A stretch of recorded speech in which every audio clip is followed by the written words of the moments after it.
ამერიკელი სენატორების მორიგი კრიტიკა ქართულ ოცნებას. ამერიკის სენატის საგარეო საქმეთა კომიტეტის თავმჯდომარე სენატორი ჯიმ რიში და კომიტეტის დემოკრატების ლიდერი ჯინ შაჰინი ერთობლივ განცხადებას ავრცელებენ. სენატორების განცხადებით საქართველოს დემოკრატიას ძირს ქართული ოცნება უთხრის და არა ამერიკის შეერთებული შტატები.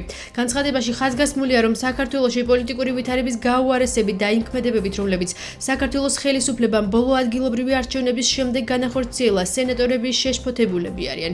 სენატორების თქმით, პრემიერ-მინისტრ კობახიძის გადაწყვეტილება, რომ ოპოზიციური პარტიები ააკრძალოს და მათი ლიდერები დააკავოს, აღმაშფოთებელი და არადემოკრატიულია. ამასთან კიდევ ერთი ნიშანია იმისა, რომ ქართულ ოცნებას პოლიტიკური დიალოგის ნორმალიზების არანაირი ინტერესი არ აქვს. სენატორების განცხადებით მიუღებელია, რომ საქართველოს მთავრობა ამერიკის ყოფილი მთავრობის თანამშრომლებს ბრალდებებს უყენებს. თითქოს ისინი საქართველოს მთავრობას ძირს უთხრიან. პოლიტიკური ტყვე ყავს ქვეყანას. იმ ფონზე, როდესაც სისტემატურად თავს ესხმიან ჩვენს საერთაშორისო პარტნიორებს, იმ ფონზე, როდესაც საქართველოს მიაქანებენ იზოლაციისკენ და ყველა კრიტიკულ აზრს ებრძვიან და ცდილობენ, რომ ჩაახშონ, აი ამ ფონზე რუსულ საოკუპაციო რეჟიმს არანაირი შანსი არ აქვს იმისი, რომ ამერიკის შეერთებულ შტატებთან ან ჩვენს ევროპელ პარტნიორებთან დაალაგოს ურთიერთობა. მათი ურთიერთობები არის იმის შესაბამისი, რა ურთიერთობებიც ზოგადად აქვთ დიქტატორულ რეჟიმებთან. რეალობა ალბათ შეიცვალა სამწუხაროდ, ზუსტად აი ამ 4 ოქტომბრის პროვოკაციული ამბოხის დაგეგმვის განხორციელების შედეგად, იმიტომ რომ დღეს უკვე გამომდინარე იქიდან, რომ პროტესტი და მშვიდობიანი პროტესტი არის განადგურებული და დისკრედიტირებული, რა თქმა უნდა, ჩვენ პარტნიორებსაც მოუწევთ გადახედონ, რა პოლიტიკა ექნება საქართველოსთან მიმართებაში და ძალიან მძიმეა ჩემთვის ამის თქვა, მაგრამ ჩვენ შეიძლება ველოდეთ მათ შორის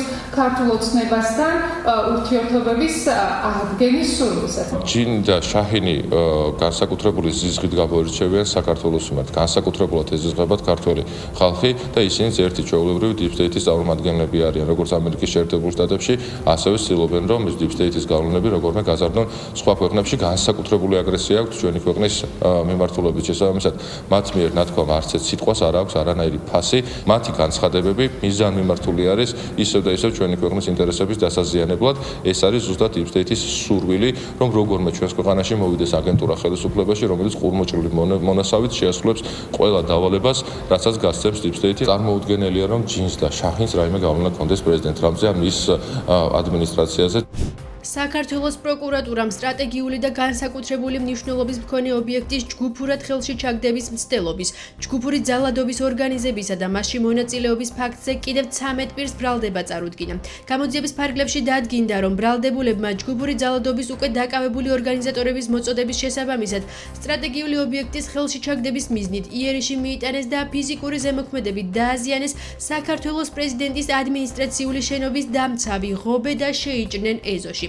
პროკურატურის ინფორმაციით, შენობის ხელში ჩაგდებისა და ეზოში მობილიზებული სამართალდამცველების წინააღმდეგობის დაძლევის მიზნით ბრალდებულები მათ მიმართ გამოხატავდნენ აგრესიას, ისროდნენ რკინის კონსტრუქციებსა და სხვა საგნებს, აყენებდნენ ფიზიკურ და სიტყვიერ შეურაცხყოფას, რითაც საფრთხეს უქმნიდნენ მათ სიცოცხლესა და ჯანმრთელობას. ამავდროულად პრეზიდენტის სასახლის მიმდებარე ტერიტორიაზე ერთ-ერთმა დაკავებულმა კობა ეპიტაშვილმა პოლიციელს მიაყენა ფიზიკური შეურაცხყოფა, ხოლო საბა კორძაიამ კი წესრიგის აღსადგენად მობილიზებული სამართალდამცველების მიმართ ისროლა ეგრეთ წოდებული მოლოტოვის კოქტეილი.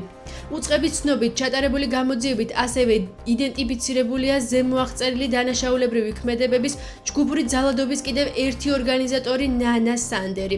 იგი სოციალური ქსელის გამოყენებით აქტიურად ახდენდა ძალადობრივი ქმედებების განხორციელების ორგანიზებას და ძალადობისკენ მოწოდებას. სამართალდამცველებმა ბრალდებულები მოსამართლის განჩინების საფუძველზე 7 და 8 ოქტომბერს დააკავეს. კობა ეპიტაშვილს, საბა კორძაიას და ნანა სანდერს ბრალდება საქართველოს ცისხლის სამართლის კოდექსის 225 მუხლით წარედგინათ, რაც სასჯელის სახით და ზომად 6 წლამდე თავისუფლების აღკვეთას ითვალისწინებს. დანარჩენ პირებს კი ბრალდება ცისხლის სამართლის კოდექსის 222 და 225 მუხლით აქვს წარდგენილი, რაც სასჯელის სახით და ზომად 6 წლამდე თავისუფლების აღკვეთას ითვალისწინებს. საქართველოს პროკურატურამ სტრატეგიული და განსაკუთრებული მნიშვნელობის მქონე ობიექტის ჯგუფურად ხელში ჩაგდების მცდელობის, ჯგუფური ძალადობის ორგანიზებისა და მასში მონაწილეობის ფაქტებზე ბრალდება კიდევ 13 პირს წარუდგინა.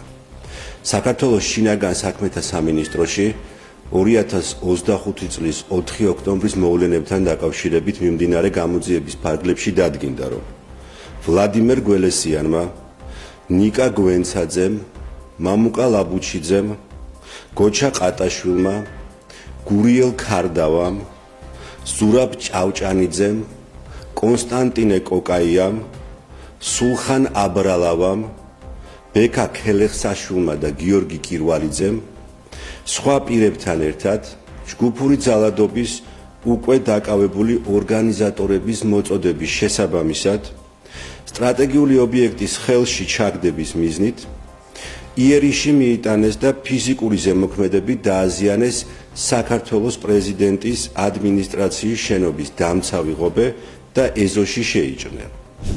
4 ოქტომბრის მოვლენებთან დაკავშირებით დაკავებულთა რაოდენობა 36-მდე გაიზარდა.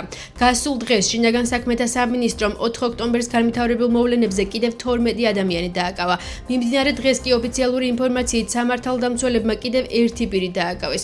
შინაგან საქმეთა სამინისტროს ინფორმაციით დანაშაულის ჩამდენი სხვა პირების იდენტიფიცირებისა და მათი სისხლის სამართლებრივ პასუხისმგებლობაში მიცემის მიზნით გამოძიება მიმდინარეობს.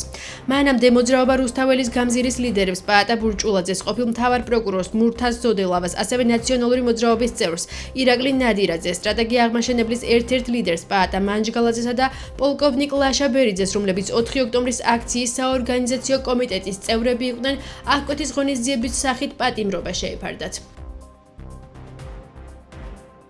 მიმდინარე გამოძიების ფარგლებში ამ დროისათვის ჯამში დაკავებულია 35 პირი, რომელთა შორის არიან როგორც აქციის ორგანიზატორები, ასევე ის მონაწილეები, რომლებმაც კანონსაწინააღმდეგო და ძალადობრივი ქმედებები განახორციელეს.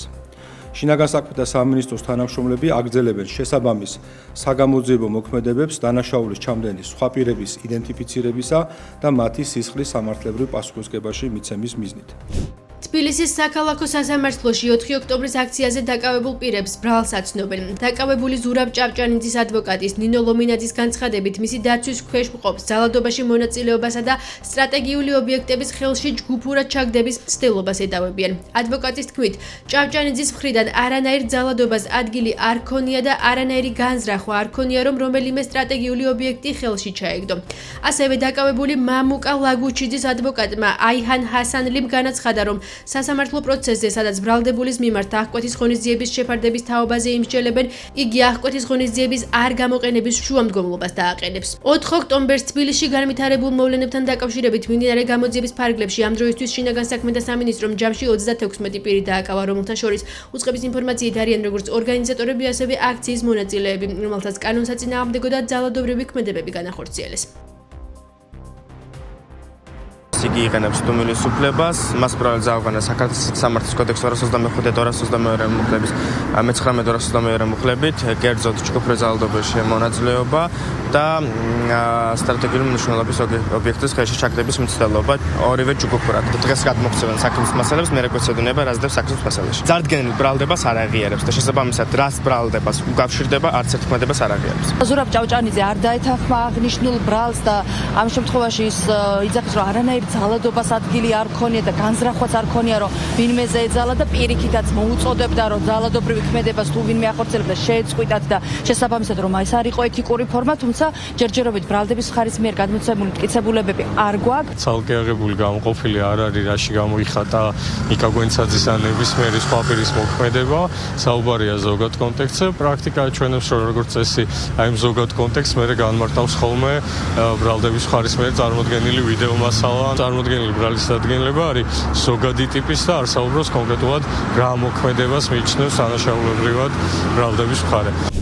ადგილობრივი თვითმმართველობის არჩევნებს და თავისუფლების მოედანზე გამართულ აქციას პოლიტიკურ სპექტრში ეხმაურებიან. მმართველი გუნდი ყველას მოუწოდებს შეეგუონ იმ ფაქტს, რომ ქართული ოცნება კიდევ ბევრი წლის განმავლობაში აიღებს ქვეყნის მართვაზე პასუხისმგებლობას.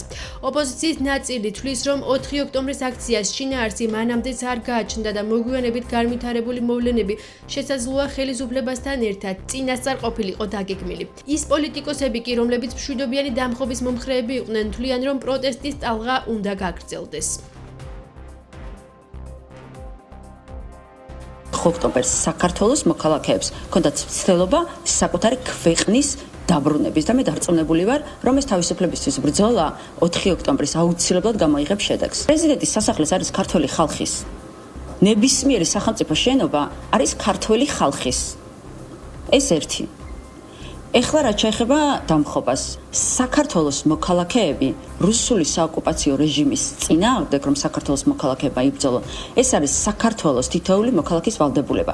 ისევე როგორც ჩემი, როგორც საქართველოს მოქალაქის ვალდებულება, რომ ვიბრძოლო საოკუპაციო რეჟიმის წინააღმდეგ. ჩვენ ვიყავით ერთადერთი პარტია, ვინც ღიად ვაფრთხილებდით ადამიანებს, რომ ბოიკოტი, ასევე არჩევნებზე არ მოსვლა, ეს ყველაფერი მიგვიყვანდა იმ შედეგებამდე, რომ დღეს პროტესტი არის სრულად განადგურებული.